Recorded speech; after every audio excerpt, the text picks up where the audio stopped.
தேவ பிள்ளைகளே, பல நாட்களாக, பல மாதங்களாக, பல வருடங்களாக ஏதோ ஒரு பிரச்சனை உங்களை அதிகமாக வேதனைப்படுத்துகிறதா?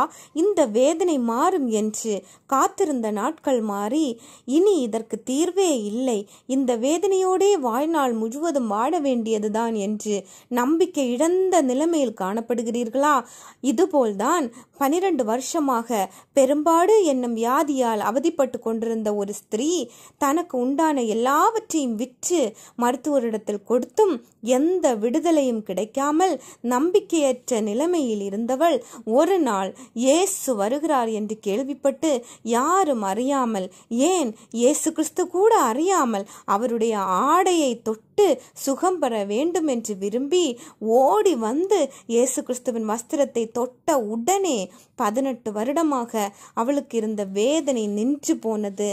அவளை பார்த்து அன்றைக்கு இயேசு சொன்ன வார்த்தை இதோ உங்களுக்காக இன்றைக்கு சொல்லப்படுகிறது.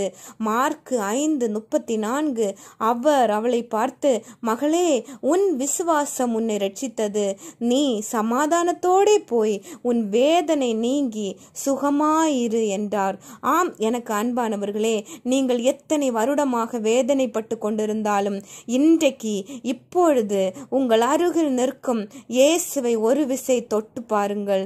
அவர் மருத்துவர்களால் முடியாததையும் அவருடைய வஸ்திர தொங்கல் இருக்கும் வல்லமை மாற்றிவிடும் என்பதில் எந்த சந்தேகமும் இல்லை. நாம் ஜெபிப்போமா? அன்பு தேவனே, நீர் இவ்வுலகில் வாழும்போது உம்மை தொட்டவர்களும் நீர் தொட்டவர்களும் எப்பேற்பட்ட வேதனையோடு வந்தவர்களும் விடுதலை அடைந்தார்களே, இதோ இப்பொழுதே எங்கள் வேதனையையும் மாற்றுகிற கிருபைகளுக்காய் ஸ்தோத்திரம். ஆமென்.